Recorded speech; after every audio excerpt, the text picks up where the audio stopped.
WGRZ Plus. We've got a lot going on the next half hour, or maybe not too much. I don't really know. You've been doing more of these than I have, as you just reminded me. Melissa and I are getting along just fine. Let's make that clear. Let's set the standard. We're fine. I've missed you. You know, it's been like 2 weeks since we've worked together. Right. And sometimes there's a little bit of a void, and there's a miss you part of the world. And Pete too. I mean, it really has been a long time on Daybreak since the three of us with holidays and everything have not been around together. But for a lot of you, it might feel like Monday because you're just getting back into the groove with work and school and everything. Yeah, with kids going back to school today, it does kind of have that Monday feel, that Monday vibe. Weather-wise, right. What is going on? Because we've talked about weather impact alert days. So, and is this an alert? It's an alert day if you live in the southern tier, only because some of the snow that has been coming down has been kind of heavy. So if you are traveling, and you can see there on radar, are you leaving me? Do you want me to? I'll give you the weather center to yourself. Yeah. It's kind of lonely without you. Anyway, here, I'll do it myself. Anyway, you can see on radar that we do have some lake effect snow showers coming off Lake Erie. There will be multiple bands of lake effect snow. Some areas will get some heavier snow for a while. This just doesn't have the feel of the lake effect snow that we had, let's say, earlier in December, right? When we got 2 to 3 feet in a day. This is 1 to 2 feet over 4 to 5 days. And again, focused over southern Erie County and into the southern tier. Okay. On radar, you can see a little lake effect band coming in across, I would say, from Lackawanna into Wyoming County. This doesn't look too terribly heavy. This is going to be kind of the theme that we see over the coming days. Do you want me to turn off your phone? That's probably my therapist. Let it go to voicemail. It's my therapist calling just for the daily checkup. I'm kidding. It's gone to voicemail. She can leave me another one. We've got, again, some lake effect snows across Chautauqua County and into Cattaraugus County. The northwest wind kind of favors areas south of Buffalo for the steadiest snow, which is what we're expecting to see. So cloudy with some snow showers, a westerly breeze 10 to 20 miles an hour, highs only in the 30s. It's been a little warmer lately. This will be kind of a little bit of a change. As we head into tonight, that's where we'll see the snow kind of taper down just a bit, but we will see temperatures falling into the 20s and 30s. And then before we get to the 7-day, I want to show you the future look. There you can see temperatures right around freezing. We go through time, and you'll see that we do have some lake effect snows kind of focused across areas south of Buffalo. Having said that, we all have a chance of some snow showers, but generally East Aurora down towards Ellicottville. And then as we head into tonight, most of the snows begin to settle south. Tomorrow, there may be a quick little wind shift. A southwesterly push may bring some of the snow showers closer to Buffalo. You'll see that here. See that? And then quickly passing to the south. So for our friends in Gowanda and I would say Ashford, Sinclairville, Arkwright, Cassadaga, even towards Lawton's, and maybe even the southern part of the Boston Hills, there will be portions of, which is like, you know, Springville and Attica and Arcade. You are going to see periods of heavy snow from time to time through Friday, even into Saturday, but lesser amounts farther to the north. So there you go. Mostly cloudy with the snow showers today. Long range forecast from the Falls to Buffalo, snow showers both Friday and Saturday. A drier weather pattern sets up for Sunday, and then snows of the lighter variety engage us Tuesday into Wednesday of next week. And then as we head into the South Towns in the southern tier, Melissa brought up weather impact. That's what we have for today and tomorrow for the far southern rim of the South Towns and into the southern tier, where some bursts of heavier lake effect snow could make for some tricky travel. After that, it's pretty much more nuisance snows, if you will, Saturday and Sunday. And I'm getting my steps in, Melissa. Yeah, come on over. You can join me. Apparently, I need 10,000 a day. So I think I just got 5 or 6. Do you remember that one time you got your Apple Watch, no, Fitbit for the first time. Yeah. And Patrick came in at 5 o'clock in the morning. We were about to start the show. I was so excited. My Fitbit says I already got 6,000 steps as he's like drumming. It's because I did the entire first side of the Rush Exit Stage Left album on my... Before 5 a.m. And I thought that my tapping to my Neil Peart drums was steps. And then They I had weren't to burst steps. your bubble. Yeah. They're not steps, they're taps. No, they were taps. So. Okay, we'll still work on the 10,000 steps, perhaps for a New Year's resolution. We'll talk about that later. Yes, okay. All right, let's talk about some news right now, though. There is a lot going around the country, and so we want to get you updated on what's happening right now with the New Year's Eve attack in New Orleans. Law enforcement agencies nationwide right now are on high alert after that violent start to the new year. The FBI is looking into 2 potential terror attacks right now. First, the one in New Orleans that you probably heard about. Someone drove a pickup truck into a huge crowd of people who were celebrating the new year on Bourbon Street. This right here, though, this video is from Las Vegas. A Tesla Cybertruck exploded right outside the Trump Hotel in Vegas. Here's what we know right now, though. First, about the Bourbon Street attack. 15 people were killed. 30 others were hurt while celebrating the new year in New Orleans. The suspect was killed in a shootout with police. He's been identified now as 42-year-old Army veteran Shamsuddin Jabbar. Now, the FBI is looking into whether he has ties to terrorist organizations like ISIS. There was apparently an ISIS flag on his truck. We do know that he has ties to Houston, Texas, and FBI agents have been outside of a home believed to be owned by Jabbar. And take a look at this. This is new drone footage of a man being detained outside of the home that's being linked to Jabbar. Now, the FBI is not ruling out the possibility of other people being involved in the attack. That's one thing that they're investigating today. We're not sure who another person or people might be that are connected to Jabbar, but we'll be looking for more information on that and staying on top of things. Meanwhile, the FBI is also looking into whether that Cybertruck explosion in Las Vegas is connected to terrorism. By the way, both the Cybertruck and Jabbar's Ford truck were rented from the same Airbnb-ish kind of rental company. Now, investigators say the rented vehicle drove up and down Las Vegas Boulevard before pulling into the Trump Hotel entrance around 8:30 on New Year's Day. One person was inside the Cybertruck when it blew up. That person did not survive. 7 people who were nearby did suffer injuries. Law enforcement say that there does not appear to be any further threat to the public in that attack. But these attacks are sparking a response from leaders across the country. And here's what President Biden had to say. I know I can speak for all Americans when I say our hearts are with the people of New Orleans after the despicable attack that occurred in the early morning hours. To all the families of those who were killed, to all those who are injured, to all the people of New Orleans who are grieving today, I want you to know I grieve with you. Our nation grieves with you. We're going to stand with you as you mourn and as you heal in the weeks to come. Additionally, we're tracking the explosion of a Cybertruck outside the Trump Hotel in Las Vegas. Law enforcement and the intelligence community are investigating this as well, including whether there's any possible connection with the attack in New Orleans.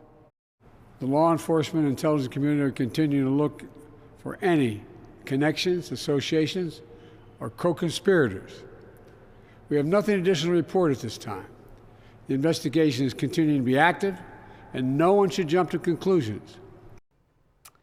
Now, meantime, President-elect Donald Trump appeared to allude to both attacks in a lengthy post on his Truth Social app, and it reads in part, "Our country is a disaster, a laughingstock all over the world. This is what happens when you have open borders with weak, ineffective, and virtually non-existent leadership. The DOJ, FBI, and Democrat state and local prosecutors have not done their job." Now, the terror attack in New Orleans is having an impact also on college football. Right, the big bowl game got delayed. Right, they caused the Sugar Bowl in New Orleans to be pushed back. It was supposed to be last night, but they pushed it back to tonight because of those security concerns. And NBC's David Noriega has more on how college bowls are stepping up security in the wake of the attack. Police on high alert at major New Year's Day events across the country. In California, the Rose Parade kicking off just hours after the devastating attack in New Orleans, tinging this celebration with a sense of unease. I feel here, though, the security is pretty well beefed up in a sense, but New Orleans, I'm concerned. With more than 1,000 law enforcement officers on scene to protect a crowd that could reach 1 million. We also have undercover personnel that are walking the parade route. We have technology in place to sense even bioterrorism events should that occur. A similar heavy police presence across the country. Ahead of tonight's Peach Bowl game, Atlanta police promising added precautions and deploying specialized units and additional personnel. The Philadelphia PD is closely monitoring areas throughout the city, including the Mummers Parade. Less than 2 weeks ago, a similar scene in Magdeburg, Germany, leaving 5 dead and hundreds injured after a man drove through a Christmas market. With an event of this scale, where you have close to 1 million people gathered in a dense urban area, even if law enforcement does everything in their power, they can't account for every conceivable scenario. Security can only do so much. You have to really look at where the biggest crowd and the most vulnerability is going to be. You want to put all your resources and assets, because that's a worst catastrophic event. Despite the uncertainty, officials saying this year's Rose Parade saw the biggest crowd since the pandemic. I hate to say this, but it kind of seems like it's out of our control. But yeah, I mean, you can't stop living your life. A resolution for the new year after a tragedy that's become all too familiar. David Noriega, NBC News. And a quick reminder, by the way, UB is playing in a bowl game against Liberty, the Bahamas Bowl. That's going to go on as planned. UB will be playing in its 7th bowl game in program history. It's 5th in the last 7 years. Kickoff is at 11 a.m. on Saturday. So we wish the team the best of luck. And obviously we're hoping that all of these bowl games go on without a hitch. And, you know, also thinking about New Orleans and the Super Bowl is going to be there in less than a month. And we hope, my gosh, I didn't think about that. Right, and we hope the Bills will be part of it. Yeah, let's talk about the Bills. Within the past 5 minutes, we're just hearing in our ear right now from our executive producer, Milton, that Josh Allen has been named the starting quarterback for the AFC in the Pro Bowl. So that'll be great. We're trying to look through the list right now and see if there's any other Bills players who have been named to the list. Then, of course, I asked Milton, who's the NFC quarterback? We don't know yet. That hasn't come out. Oh, Jared Goff. Right. Okay, so now all of this is happening as we're on the air right now. So, by the way, 2 quarterbacks that could not be more deserving of that. If you recall, Jared Goff, kind of discarded from the Rams, considered kind of like a has-been. You know, let's go in a different direction. He shows up in Detroit, and now could be in the MVP conversation. yeah. I mean, I love Jared Goff and Josh Allen are 2 of, you know, the funnest, most entertaining quarterbacks to watch. Yeah, definitely fun to watch. And by the way, Josh Allen is the only Bills player that's been named to the Pro Bowl. But that also speaks volumes about Josh Allen and why he is such an MVP candidate. Because, you know, you've got Lamar Jackson that has all these targets and Derrick Henry backing him up to make him look so good. Josh Allen has a lot of players on the team that are good, but nobody great. He's a chef. Everybody eats. Right. You get a little, you get a little. Yeah. But it just makes Josh Allen Yeah. that much more valuable and MVP worthy. But yeah, the Bills are getting ready for Week 18. And so the question is, does Josh Allen play or not? And he wants to get the streak, of course. The Bills have locked up the number 2 seed. They've secured the division for weeks now. So the game is essentially meaningless for the Bills for Week 18. So you want to rest your players. You want to get them healthy and get them ready for the playoffs. But Josh is going to play. Sean McDermott will blend the starters and the backups. But Josh wants to play because he's got the streak going, 114 consecutive games. starts. And to me, that is not a accolade that's all about me. I think it just more resonates with the stamina, the fact that he can keep it going. The fact it's not a rushing record, it's not a touchdown record, it's just starting a football game record. Right. And I think I love that the coach is allowing him to achieve that. Yeah, so he wants to have this record of 114, but there is the overall record belongs to Brett Favre, and that's 297 games. So here's what Josh Allen had to say about that. We're not close to anywhere near that record. It's a long ways away. But kind of the old adage about golf, like if you want to birdie them all, you got to birdie the first, right? So I don't know, it's something that means a lot to me, of just making sure that I've been available, playing through things throughout the year and throughout the years, I should say. So yeah, it means a lot to me, so I'm glad I get to start. Okay, one little Pro Bowl update now. We're getting more updates in our ear. Deion Dawkins has been named to the Pro Bowl, so another Bills player, so that's good. And as his weak side defender, I'm sure that Josh Allen is grateful that he's a part of that, and is just grateful to him and what he's done for Josh Allen. I mean, think about it.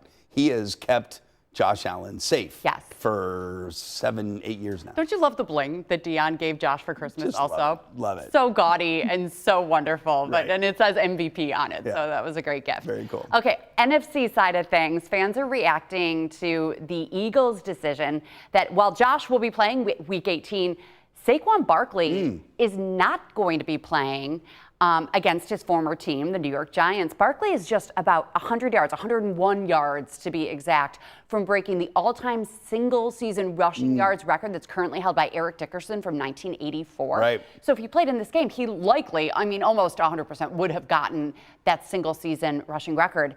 But he's expressed his desire to try to break that record, but now he also says that he understands and he doesn't want to risk injury ahead of the playoffs for the Eagles.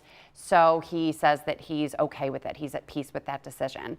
But yeah, I mean, along with Josh Allen, Saquon Barkley is also considered one of the top MVP candidates in the league. You wonder if, Josh only playing a couple snaps and Saquon sitting out completely, whether it's going to give Lamar more of a chance to, to get the MVP once again. But listening to Uncle Vic Carucci, when he explains the MVP, it's not just about numbers or yards or whatever. It's about what do you bring to the team? Right. Not just rushing records. Josh Allen, and to the culture in the locker room. Yeah. What does that player bring? And I think Josh Allen and Vic checks all the marks. Vic knows better than anybody since he is one of the voters. And he's been covering the league since the dinosaurs. And so Vic has expressed previously that he thinks that Josh is deserving. Right. Diana Rossini this morning, though, said that she's not. She's leaning toward Lamar. Did you hear that? I did not hear that. And she's a powerful voice. Yeah, she's one of the voters, too, and she has come right out and said just overnight or this morning that she's going to vote for Lamar. So we will be on MVP watch. Now, not really MVPs. Let's talk about the Sabres. I'm now mad at her. I know. Okay, Sabres playing tonight, first time in 2025, hopefully starting the year off right. Yeah, because they ended the year last year with the Dallas Stars snapping the 3-game winning streak on New Year's Eve. Look at those jerseys. Just awful. I'm sorry. It's like Mountain Dew meets black coffee. I mean, and I said Ecto Cooler and you said Tron? I don't know what Tron is. Okay, this Tron is a conversation in Daybreak this morning. I need to educate you on the mastery of what the movie was, Tron. It's a video game. People get stuck in a video game, pretty much. Oh. But it was a part of, if you grew up in the 70s and early 80s like I did, it was a pivotal part of our growing up. Okay. These motorbikes going along these straight lines. Anyway. Sounds like a movie I'm going to have to binge. Oh, no. Yeah, and you can miss it. But the uniform reminds you of that. So that was the Stars beating the Sabres on New Year's Eve. They play tonight, Colorado Avalanche, 9 o'clock tonight. We will have highlights tomorrow morning on Daybreak. Speaking of the new year, as we ring in the new year, a lot of you might be thinking about your resolutions. So we do want to hear from you. Do you want to lead a healthier lifestyle? Do you want to spend more time with loved ones? Do you want to learn something new? Or maybe you just don't have a New Year's resolution. How about spend time away from loved ones? Is that on there? I knew you were going to say that. Just text us your answer at 716-849-2220. The most common response that we've had so far is either that you're not making a resolution or you're leading a healthier lifestyle. Our poll tomorrow will be, have you already given up your New Year's resolution? What about you, though? Do you have any? Well, I did have one that I got a head start on, but it had a great start, but a horrible ending, and that was to work out and go to the gym and get fit. And I tried that, and you broke and then I ribs. ended up with 4 broken ribs and on the couch for 6 weeks. So my resolution is to dive into that again. Okay. But avoid the calamity. Let's just start with walking on a treadmill, perhaps. Or, instead of falling off one and into a subsequent one. How are you feeling, by the way? Give our viewers an update. Thank you for asking.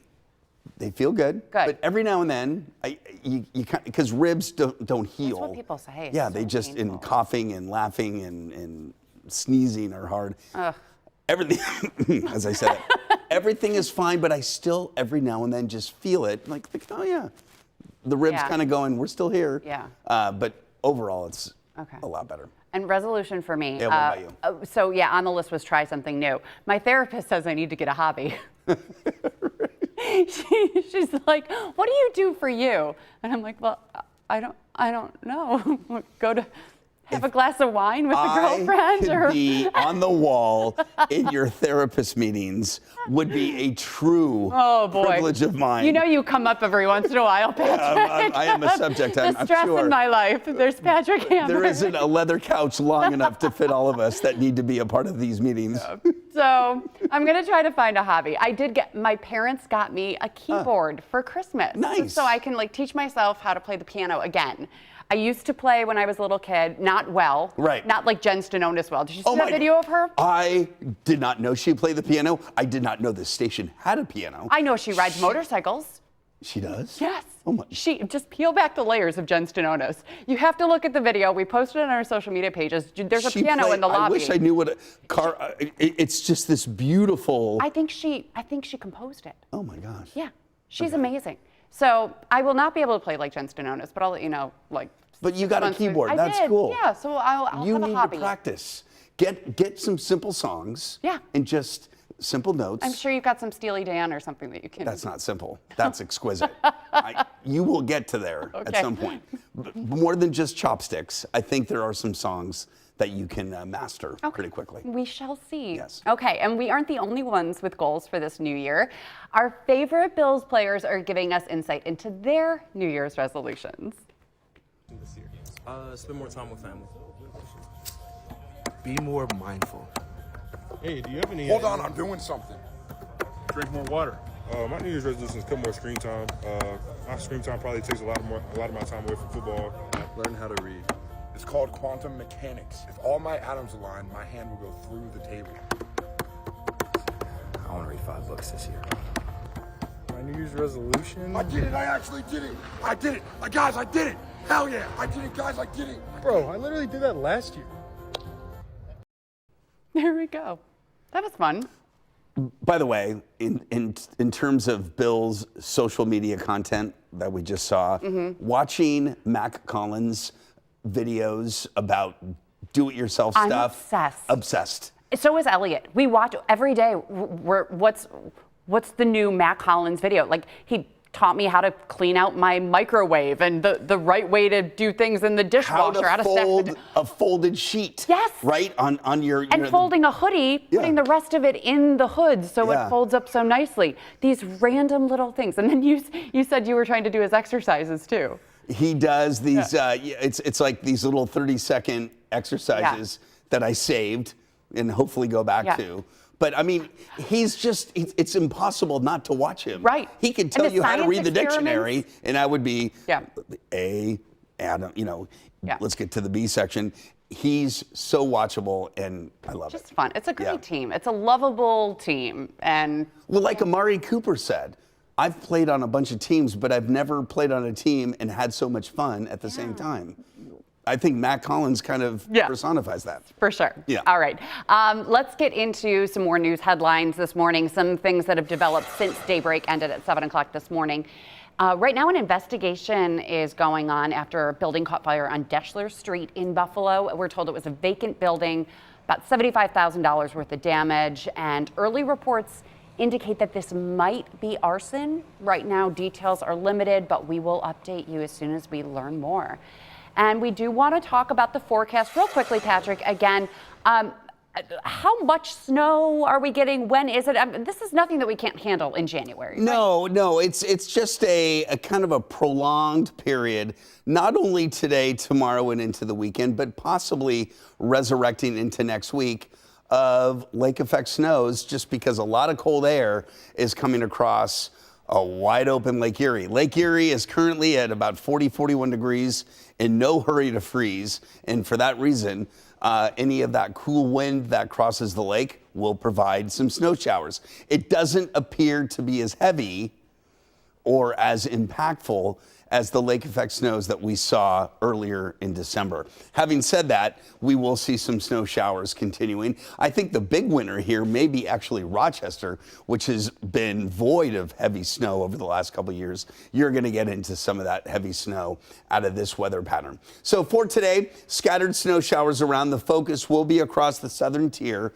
Southern Erie County. Tomorrow, there are signs that some of it lifts a little farther to the north. You can see some snow showers moving through Buffalo. There they come, with temperatures still below freezing. And it looks like we'll see those snow showers continue into Saturday. A larger weather system will pass by to our south Sunday into Monday. So where there will be headline-making snowfalls from Ohio to Pennsylvania. It should, for the most part, miss our area, and that's to start next week. So we have some snow showers today, tomorrow, Saturday, dry Sunday, and then more snow showers possible Tuesday into Wednesday. A weather impact alert still up for Thursday and Friday for the extreme southern parts of the South Towns into the southern tier. Snow showers continuing Saturday, Sunday, and then even into next week. It stays cool. Temperatures in the 20s. And there will be nothing earth-shattering, no big snow systems or lake effect events. But with that cool air traveling across the lakes, snow will be in the forecast for a while. Okay, and temps aren't terrible either. I mean, you said bitter yesterday, but I'm looking at those. That's not bitter. No, bitter to me is like highs in the single digits to the low teens. That's a possibility later next week. But until then, cold but not bitter. Okay. Yeah. So something to warm you up, burgers, fried chicken. How about this? Business First is reporting that the burger joint Cluck Cluck Moo Moo is expanding to Snyder. That's my neck of the woods. There's the spot right next to Snyder Bar and Grill that was Bob and John's. Now it is going to be Cluck Cluck Moo Moo. That's at 2075 Kensington Avenue. And so they do smash burgers and fried chicken, just like Mr. Sizzle's, just like Buffalo Bros Burgers out in Hamburg that have amazing smash burgers. This place does that too. This is gonna be their 4th location. So Bob and John's has been vacant for a while, so I'm very excited about that. And speaking of Mr. Sizzle's, we're supposed to get one in Hamburg, but there's some legal issues going on, but hopefully it comes in. We're lucky that there's so many great smash burger / fried chicken joints in Buffalo. There are. Okay, finally, we have to end on this note. We know that you're an interesting guy, and you say all sorts of things during Daybreak that we don't know you're going to say. These unscripted moments are some of the most fun parts of Daybreak. So today you revealed something that you struggle with. Do you remember what that was? Yes. This past weekend, for the first time in a while, I went into the fridge, I went to the in-laws, and what did they have? They had Capri Suns. Okay, wait, Patrick, we have the clip. Let's just play the clip. You got to see this. I'm apparently playing middle linebacker on Sunday. They called and said, we need bodies to let the real players sit. No better body than Patrick Hammer. Right. I'm great at slicing oranges for the team that needs a little bit of a break in between. I'll bring the Capri Sun. Have you ever tried to get that straw into a Capri Sun on one take? Oh my gosh. Watching you try to do that just sounds like it could be a blooper reel in and of itself. Must see TV. It doesn't happen. It doesn't work. And then you just say the heck with it and get a glass of water.